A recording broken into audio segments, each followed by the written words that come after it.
की दौड़ पड़े। स्थिति बदल गई। कोई गोबर थाप रही थी, गोबर के हाथों से ही दौड़ पड़े। कोई काजल लगा रही थी, एक आंख में काजल लगाया, दूसरे में लगाया ही नहीं। स्थिति बदल गई, दौड़ पड़ी। कोई लहंगा पहना तो साड़ी पहनना भूल गई, कोई बिना लहंगे के साड़ी पहन के दौड़ी। कोई बच्चे को दूध पिला रही थी, पल्ले में पटका और दौड़ पड़ी।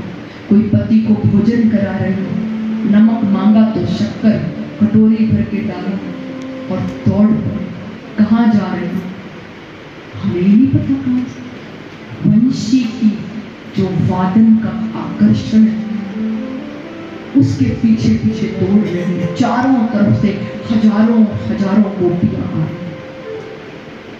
और मेरे गोविंद जो यमुना के तट पर वंशी का वादन करने वहां पहुंचती, एक के पतिदेव ने कमरे में बंद कर दिया, बैठ गई आंख बंद करके समाधि में।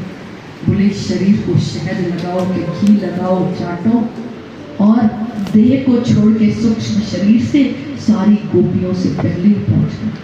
बोलो कृष्ण कन्हैया लाल की जय।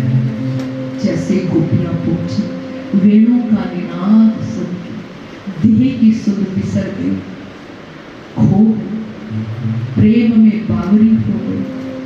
और मेरे गोविंद ने कहा स्वागतम सुस्वागतम, आओ स्वागत है, आओ महाभागा, स्वागत।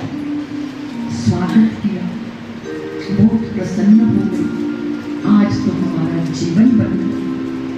मेरे गोविंद पूछते हैं गोपियों, इस अंधेरी घोर रात्रि में, इस घोर जंगल में, रात्रि में परम पुरुष के पास इस तरह से आ जाना ये अनुचित है, ये तो पातिव्रत धर्म का उल्लंघन है।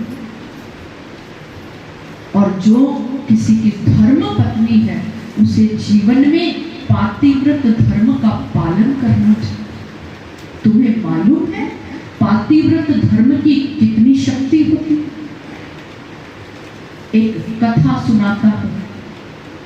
एक दिन एक अग्निहोत्री ब्राह्मण थे, जंगल में समिधा लेने गए। जून का महीना, कड़कती गर्मी, घर में पत्नी और 1.5 वर्ष का बालक। गर्मी से घबरा गए, समिधा लेके आए, और जब गए थे तो अग्निहोत्र हवन करके गए। हवन कुंड में अग्नि अभी प्रज्वलित थी। गर्मी से बेहाल हुए, पत्नी चावल पीने